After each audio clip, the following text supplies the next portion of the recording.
안녕하세요. 대형 멘토 황대근입니다. 오늘은 흥하해운 함께 살펴보도록 하겠습니다. 최근에 해운주가 조금 쉬어가는 모습을 보여주고 있습니다. 상반기에 해운주를 이끌었던 이 컨테이너 운임지수도 다소 하락하는 모습을 보여주고 있고, 발틱 운임지수도 조금 꺾인 모습을 보여주고 있기 때문에 전반적으로 해운주의 약세 모습을 보여주고 있다. 자, 이렇게 말씀을 드립니다. 자, 그렇다면 이 발틱 운임지수가 하락하는 이유가 과연 무엇일까? 함께 좀 체크를 해보도록 하겠습니다. 자, 그리고 나서 원자재 굉장히 중요하죠. 발틱 운임지수를 보기 위해서는 철강석이라던가 석탄에 대한 가격적인 측면을 봐야 되는데, 강한 상승이 나오기까지는 아직까지는 시간이 필요하다. 자, 이렇게 생각을 하고 있습니다. 자, 그리고 나서 앞으로의 방향성을 좀 보기 위해서 일주일이 굉장히 중요하다라고 살펴볼 수 있겠는데, 주요 일정과 해석 함께 하는 시간 갖도록 하겠습니다. 자, 우선 흥하해운의 가격적인 흐름세 함께 살펴보도록 하겠습니다. 흥하해운 같은 경우에는 사실 굉장히 강한 변동성을 보여주는 종목이라고 할 수 있을 것 같습니다. 짧은 시간 동안 시세 분출이 좀 강하게 나오는 종목이 바로 흥하해운이다. 자, 이렇게도 설명을 드릴 수 있겠는데, 글로벌 정세가 악화되는 모습을 보여줄 때 해상 운임 같은 경우에는 정말 가파르게 상승하는 경향이 있습니다. 자, 지금 이스라엘과 이란 전쟁이 아직까지 이어지고 있죠. 대선도 끝나지 않은 상황이기 때문에 관련된 이슈가 한 번 더 터지게 된다라고 하면 흥하해운이 대표적인 수혜주로 떠오를 가능성이 있지 않을까 생각을 하고 있습니다. 그리고 최근까지 사실 블록들 관련된 리스크가 작용이 되면서 다른 해운주들이 상승할 때 관련된 모멘텀을 강하게 받지는 못했다라고 설명을 드렸는데, 이 부분은 이제 시장에 좀 내성이 생기지 않았나 생각을 하고 있는 관점입니다. 결국에는 운임지수가 상승하게 되면 추가적인 억눌렸던 구간에서 강한 시세 분출 가능성도 존재를 한다. 자, 이렇게 생각을 합니다. 그래서 5월 30일 날 기록했던 이 저점 구간을 딛고 다시금 상승 탄력을 받아주는 게 가장 이상적인 시나리오가 될 수 있지 않나 말씀드리면서 금일 영상 시작해 보도록 하겠습니다.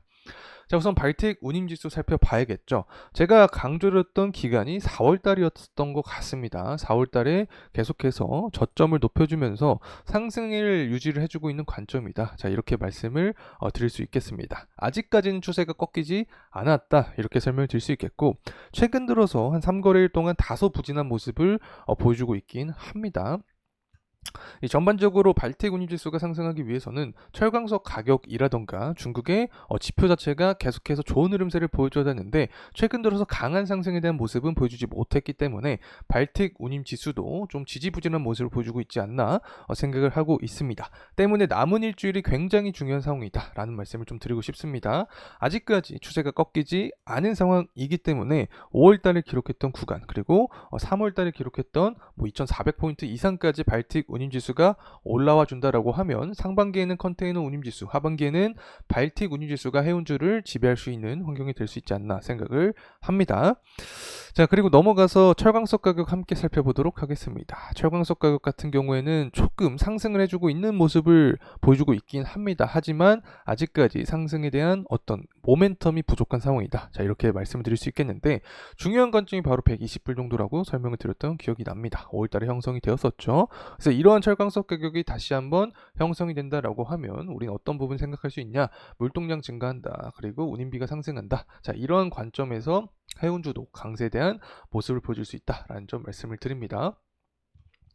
자, 그리고 중국의 무역수지 우리가 살펴봐야 되는데, 7월 12일 날 나오게 됩니다. 무역수지랑 소매판매, 제조지표가 함께 어우러진 모습을 보여주죠. 그래서 7월 12일부터 해서 7월 15일까지 좋은 결과값이 나와주게 된다라고 하면 우리가 생각했던 철강석 반등에 대한 모습까지 생각을 할 수 있게 되고, 이 부분이 발틱 운임지수 상승까지 이어지게 되면서 흥하해운의 주가의 상승 포인트로 작용이 될 가능성이 존재한다. 자, 이렇게 말씀드릴 수 있겠죠. 그래서 때문에 남은 일주일이 굉장히 중요한 상황이다라는 점 말씀을 드리고 싶습니다. 또 우리가 살펴볼 수 있는 게 무엇이 있냐? 결국에는 미증시가 시장 전반적인 분위기를 주도를 한다라고 해도 과언이 아닐 거라고 생각을 합니다.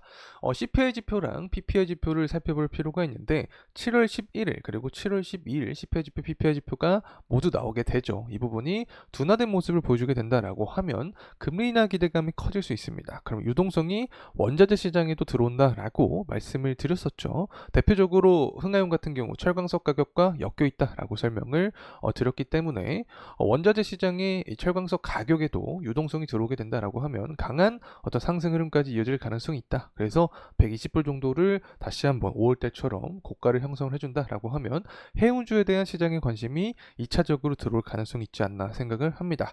그리고 아직까지 11월 대선이 끝나지 않았기 때문에 전쟁에 대한 이야기가 다시금 스멜스멜 나올 수 있다고 생각을 합니다. 그러면 흥하해운이 또 관련된 수혜주로서 역할을 할 가능성이 있다는 점 말씀을 드립니다. 자, 다시 돌아와서 흥하해운의 가격적인 흐름세 함께 살펴보도록 하겠습니다. 일단은 주봉으로 보도록 하죠. 현재 구간을 보게 되면 60일선 구간에 다 있는 상황입니다. 그래서 사실 가장 이상적인 것은 이 구간을 이탈하지 않고 계속 상승하는 모습을 보여주는 게 가장 이상적이다라는 말씀을 드리고 싶은데, 만약에 추가적인 이탈을 하게 된다라고 하면 그래도 이 121선 구간에서는 지지를 받아주는 게 가장 이상적이다. 만약 121선 구간에 지지를 받아주면 21선 구간에 대한 돌파 여부, 그리고 4월 달에 기록을 했던 윗꼬리 구간에 대한 돌파 여부가 중요한 포인트가 된다. 이 구간에 매물대가 쌓여 있죠. 그만큼 투자 심리가 반영이 되어 있기 때문에 매물대 소화 과정이 분명히 좀 필요하지 않나 생각을 하고 있고, 흥하해운의 주가가 상승하기 위해서는 가장 필요한 부분이 바로 운임비라고 설명을 드릴 수 있겠습니다.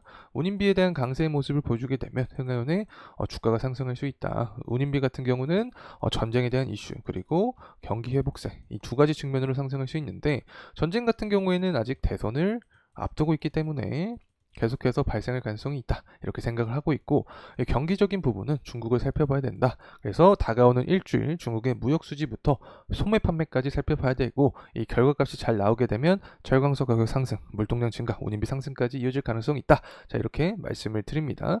자, 그리고 우리가 또 한 가지 볼 수 있는 게 바로 유동성에 대한 포인트인 거죠. 돈이 들어오게 된다. 금리나 기대감이 커지면 커질수록 원자재도 반등하고 철강석도 반등하는 모습을 보여줄 수 있기 때문에 앞으로 한 일주일에서 2주일이 굉장히 중요한 포인트다라는 점 말씀을 드리면서 금일 영상 마무리하도록 하겠습니다. 감사합니다.